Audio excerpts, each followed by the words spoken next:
Tanya, and welcome to my channel. I do a little bit of this and a little bit of that, but most importantly, I love God and I keep Him first. You'll get vlogging, home decor, family, day in the lives, fashion, beauty. So come on and join me and see what I'm up to today.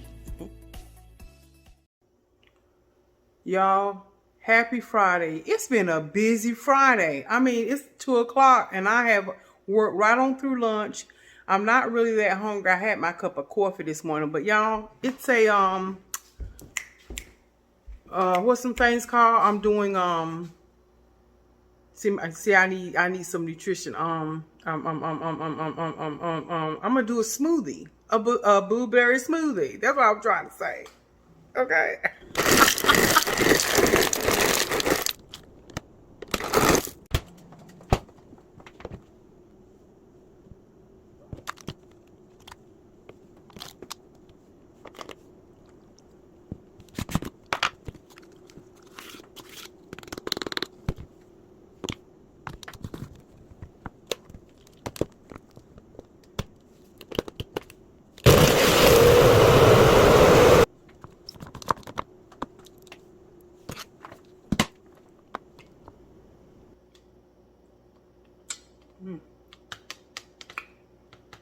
Y'all, that is so good and refreshing. I'm gonna have me a pretty good dinner. Don't quite know what I'm gonna eat yet. I got a taste for some grilled chicken breast or tenderloin with some broccoli.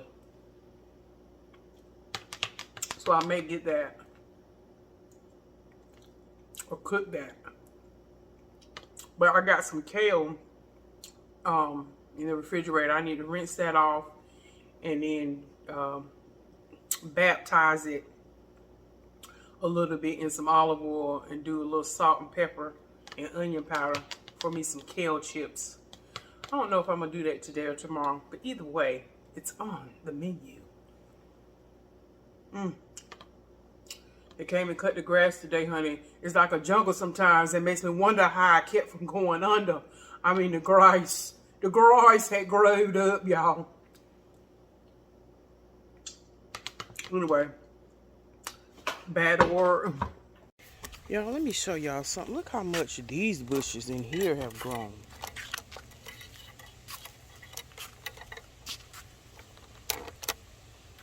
I mean, they have really, truly grown.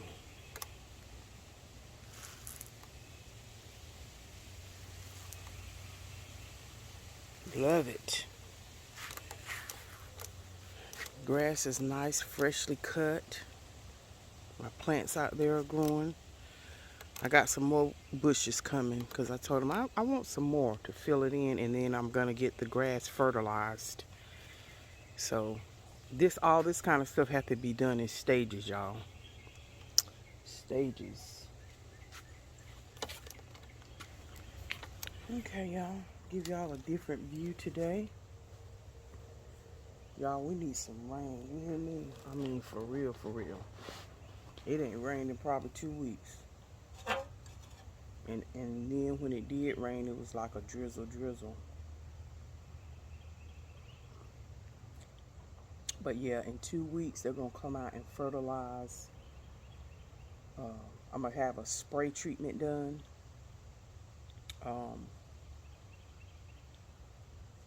And then get everything fertilized.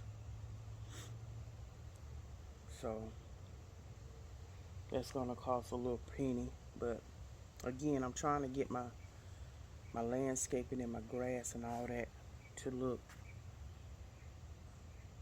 a certain way.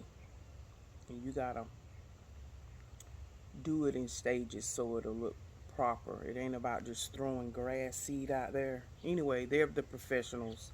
That's why I'm glad I went with a landscaping company to do all my lawn care and landscaping, because they are familiar with what kind of grass seeds will grow on the type of soil you have. See, you learn all this stuff because let me just tell you something. As a woman, Listen, you just want the grass cut and you want everything to look nice and neat, don't we? But technical part of it, and we say, "Ooh, we want centipede grass." Centipede, well, centipede may not grow on your soil like it should. There's certain types of grass seeds that will grow, and you just learn that. You learn that when you listen to these people, just because that's the business they're in. So, and then a lot of people, when they want to spend a little fortune, they just have everything regraded and resodded. Now you talking about that? Now that's some serious money. I ain't doing all that because it ain't that serious. But I do want my grass to have a certain hue, certain color, um, but for it to be done right. Cause he said, sometimes once you spray for certain weeds and then get the ground fertilized, he said a lot of times the grass will start growing and sprout out like it's supposed to. And you don't have to do anything. You don't have to do anything extra. So he said, let's do it in phases first. And then I said, well, that just sounds like more money for me over time. Hey, listen. Hey. We have to ask these type of questions, don't we, y'all? Shoot. But I understand what he was saying, that, hey, you may not have to pay for the grass seed and all that once you fertilize the ground. Or some people have their whole yard tilled up, turned over and tilled, and then again flattened. I'm just trying to get everything situated um, before I have my gazebo built, because I'm still gonna get that. So that may be delayed, y'all. Plus, two, everybody's book. I've called, a friend of mine has a guy that built hers, and that's ultimately the one I want. But I have called around to a couple of companies, and they're booked out through Labor Day. They're just booked.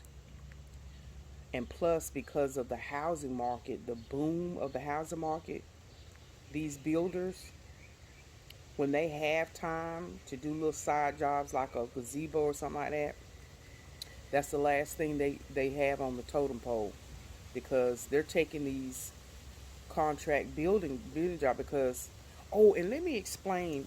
I'm gonna tell you what I was watching. Ooh, y'all, I can't even remember. I was watching a news channel, and they did an excellent breakdown of why the housing market is at a crunch, and why people are just bidding. And I guess it's good for us as homeowners, and why the housing market is such a boom, and why houses are at an all-time high. It was almost as though we didn't have the housing crisis, but we know that we did. But y'all, let me tell y'all something. When that housing, this is how they broke it down and explain it. Like Joe Madison say, they broke it down to where the goats can get it.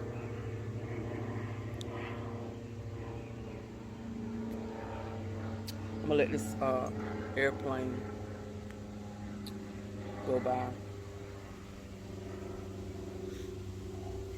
And some of y'all say that y'all can't hear me, but y'all listen, I have my volume all the way up. Y'all, and plus I'm outside. I can't do all that loud talking outside because I have neighbors and stuff, even though we're pretty spread out.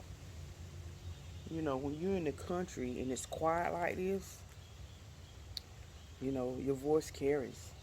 But anyway, y'all, she broke it down like this. When the housing market hit, housing production, meaning building of houses, completely went to a halt, just a complete stop. Because at this point, you had all these houses that nobody could pay for because of that variable rate. That's what happened with the housing market. People were getting approved and financed for houses that they really couldn't afford, and they were being put in that variable rate. So uh, it wasn't a fixed rate, and that was the loophole on how they got people qualified and or financed. So one month your bill might be $850, but then the next month it might be 12, 1300. I mean, and so that was the gist in a synopsis of what was going on. So again, when you can't pay your mortgage, that means you can't pay your house insurance and you can't pay your taxes. So because when you buy a house, that kind of stuff is in escrow.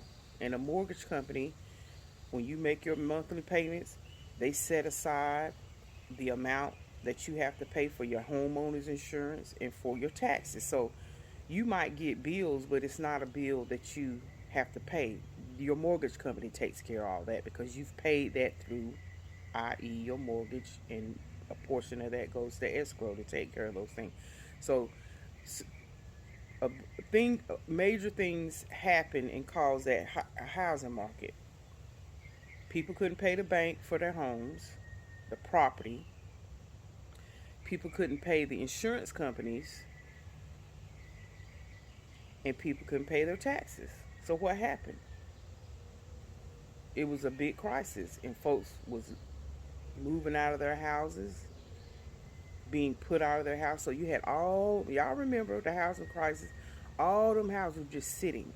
Then you had that thing where they went through that squatters thing. So now you got all these abandoned houses, and just it was a mess. We all know this. Okay, and because they stopped building houses for so many years, there was no houses available for, like, let's say, the millennials. In society, we are always trying to progressively move forward. So you had all these homes that either got sold, traded between banks, or went as rental properties, whatever the case may be. So now you have everybody that have moved into those abandoned, foreclosed homes. They've been resold, however that went down. But because they stopped building houses, you had a negative deficit, and there were no houses for all these new millennials that are coming out of college, and now they're not wanting to live with mama and daddy. They've gotten perhaps jobs, or they're become .comers in e-commerce. They started their own business, so they no longer had to live with mommy and daddy. They wanted their own spot. So here it is now. You got all these millennials coming out, and they're buying houses. And they, again, because there was a deficit in house building, there was no inventory. So that's thus, and again, I'm just doing a quick synopsis, and thus is what causing the housing crisis, where now another type of thing, another type of situation where everybody is looking for the right location. Everybody's looking for a certain type of home, and that's why the bidding wars is ridiculous. And let me tell you something. I cannot tell you how many mortgage companies have reached out to me and want to buy my house. And when I tell you I would make some serious windfall if I decided to sell my house, are you kidding me? People are buying houses sight unseen. What's happening is, and another thing that's driving the price up of rent, that's another reason why rents are going up so high all over the nation, is because people have to have somewhere to live.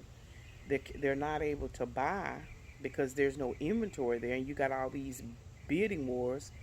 And what's happening is a lot of corporations, a lot of businesses, big business, are buying up inventory. They're buying up uh, apartment complexes. They're buying up homes, and they're the ones who are driving that rent and the prices to go up. And I pray, like I said, for anybody who's in the market to sell, it's a great investment, I guess.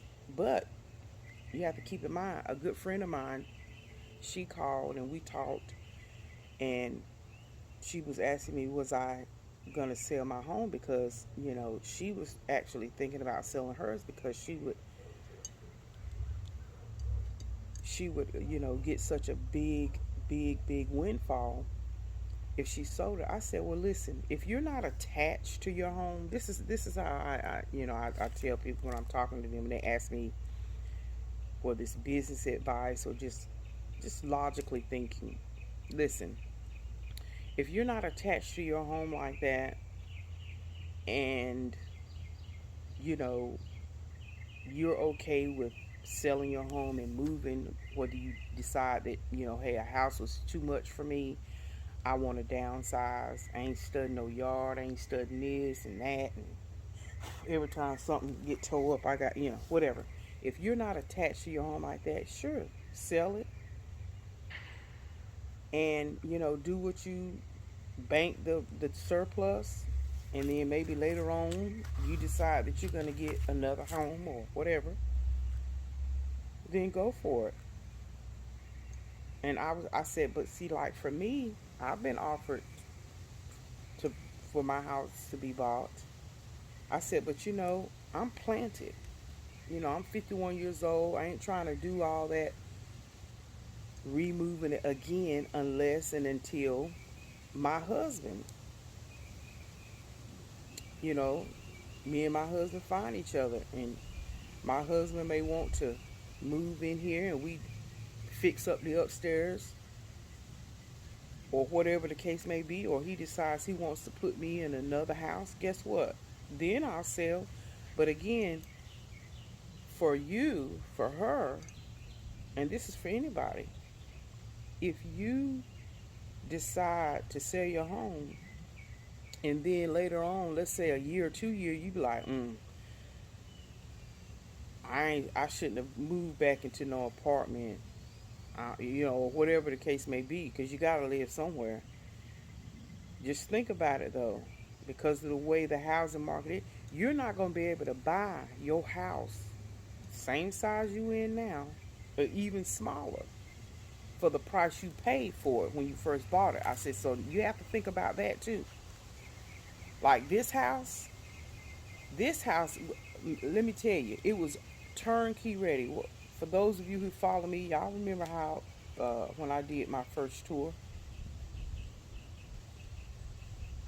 But to buy my house now, from in July to be 3 years, to buy this same house and to buy my house, you're gonna pay $100,000 more. Oh yes, ma'am. You're gonna pay $100,000 more than what I paid for it back in July of 2019. That's just how much the houses are appraising for and are going for. And so, and I have to remember that if I ever wanted to sell, then if I wanted to get a house, maybe this style, this size, oh, I'm gonna be paying over $100,000 more than what I paid for when I first bought it. So I have to think about, and people need to think about that. You see that big old $100,000 windfall, plus any equity you've already got. Already got good equity in this home, because I've been pretty much making almost double payments since I bought it. The Lord's been good, and I have been able to save. And I'm not bragging and boasting. I'm making my boast in the Lord. The Lord has disciplined me, and I look at it like this: if I do decide to move, you know, guess what? them same decorating skills that I had when I decorated this house to make it be like I want it to be. Guess what? It's gonna be them same skills didn't stop when I decorated this house the way I like it. Them same decorating skills gonna go with me to another house, right? Yes, sir. I'll just have a perhaps I'll have a bigger budget and I'll just have bigger spaces to decorate. Yeah, and most husbands, most men, what? 99% of men, they leave the decorating to the women, so it ain't even no big deal. They might just want a special chair, or they might want to decorate and have their own little man cave or whatever. No problem. No problem.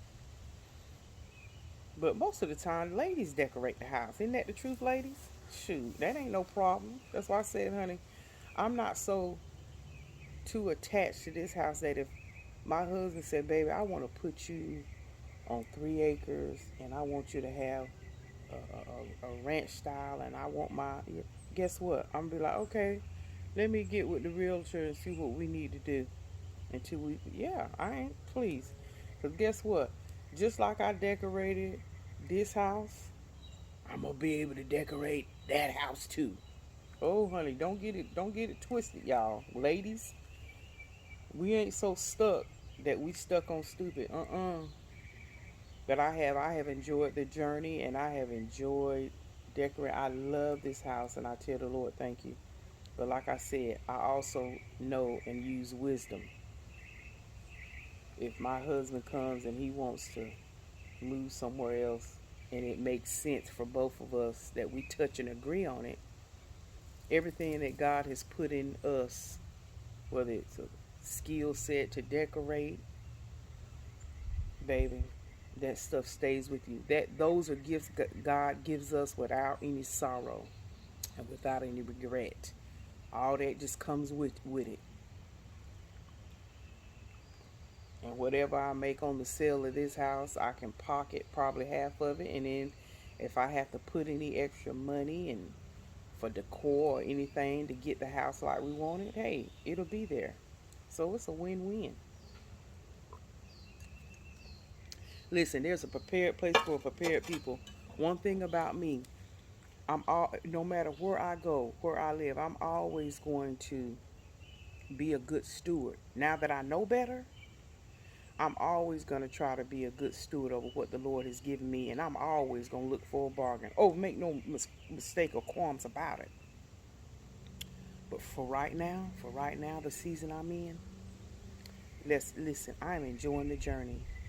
But anyway, that report was a big eye opener, and like I said when I was discussing with my friend, hey, just we're not getting any younger per se. So just remember now, if you decide to sell your home, if you ever decide within the next 3 to 5 years, because this housing pricing and is doing nothing but appreciating, it's going up, up, up. And if you ever decide that you even want to get a house half the size you got, you're gonna pay, because that's just where we are. They've already given those projections, and that's why they're building houses as fast as they can, because there was such a deficit that there's no inventory. There's no inventory out there because all that housing building completely stopped. Pretty much worldwide. So that's why you have landscapers and builders and stuff. They are out there building homes in subdivision. I was out riding the other day. Sometimes I just like to get out in the car and just ride. I love riding sometimes. Just 5 or 10 minutes ride out here in the country. That's why I love. That's why I love that I live in the country. Even though I'm in the neighborhood, honey, I'm straight up in the sticks in the country. But I love to just get in the car and just ride and just breathe in, let the windows down, and just breathe in that country air. And I was driving.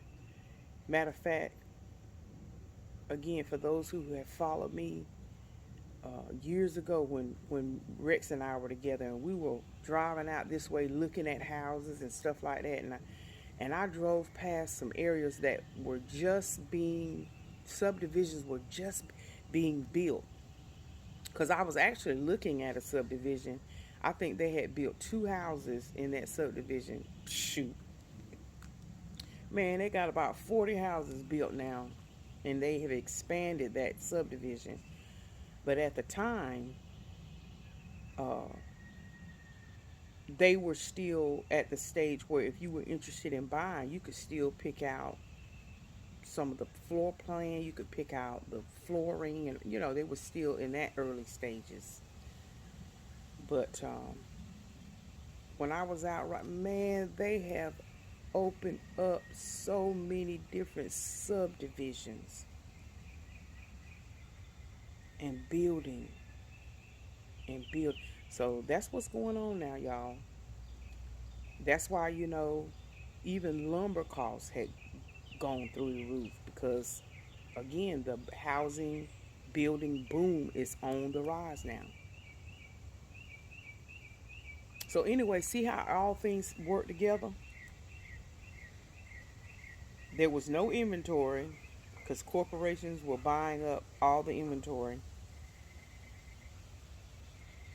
So when, people are trying to buy homes and they see a home um, on the website, let me tell you something, y'all. People are buying homes on like they would, you go how we go look and say, okay, we're gonna book a hotel, and we book the hotel online, or people who go and book a Airbnb. Honey, listen, people are buying homes sight unseen. The only place they're seeing it is online, and they're putting bids on it. That I'm telling you, because it's not like how it used to be. How and I think for the most part, there's a big major part of people that will also nah, I want to see it in person. Now I'm gonna try when you're making a major investment like this. But honey, people will tell you, the people in the real estate, folks is making offers on homes just by looking at it on the internet. But I was gonna say this too.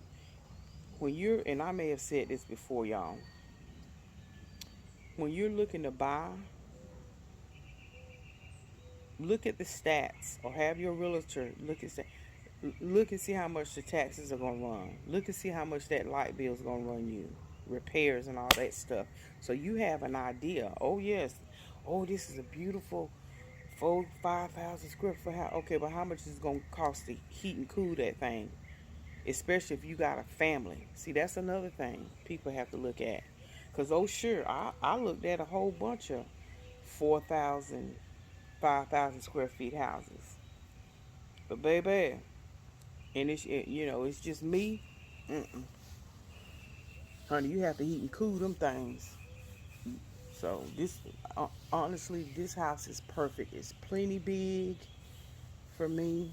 When you have to clean your house throughout the week and then really clean on a Saturday, honey, my honey, guess what? My 2,300 square feet uh, living space, baby, good enough for me, honey. Good enough. But no, y'all. But anyway, y'all know me. I like to jaw jack and tell people stuff. When you learn something, you share it. Some people be walking around unaware. They get caught up in the beauty of a home, and then they realize, uh-oh, yeah, you might can get in that home, but baby, you got to make sure you also can maintain that. See, about maintaining, honey. Know what you can stand and know what you can handle. Here comes a friend. Look, y'all. You hear me talking. Hey. I ain't got nothing to eat. Y'all already know the deal. I'm out of the peanut giving business.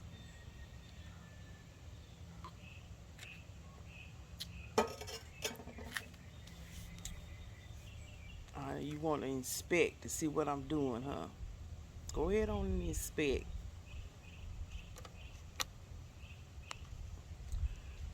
Yeah, y'all. I love my little furry friends. He just standing there.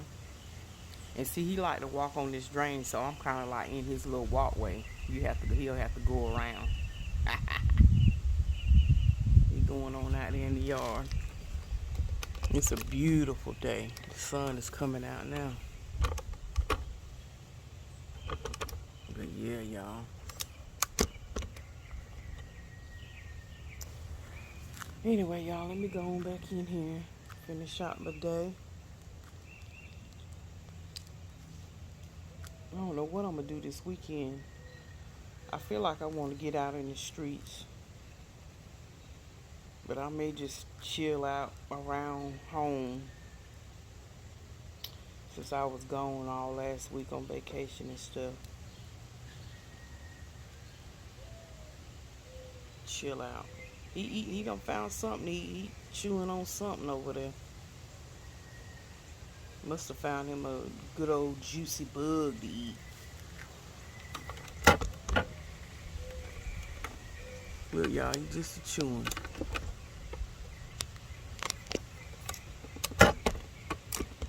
He chewing on something, y'all. Y'all see that?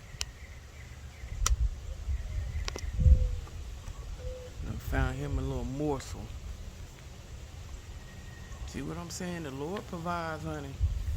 He puts stuff out here in this yard and stuff. And you let a juicy bug be walking across that grass at the wrong time. That joker will snatch it up and eat it just as good. He found him a little snacky snack. Sure did. He digging up something. That's what you have to do in life. You gotta dig and search. Just watch him and see what else.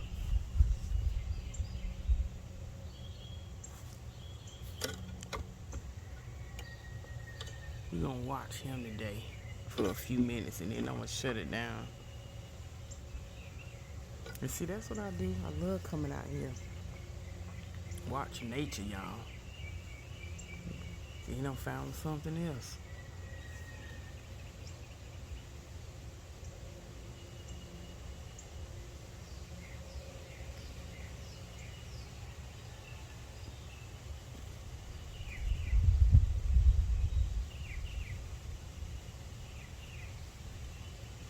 And see, now that the grass is cut low,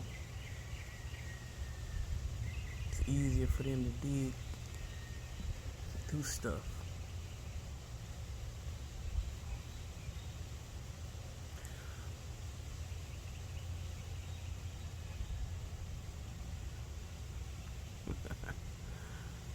And see, I can watch them for hours. Nature. They just be doing their stuff all throughout the day, child. All right, y'all. Let me go on back in.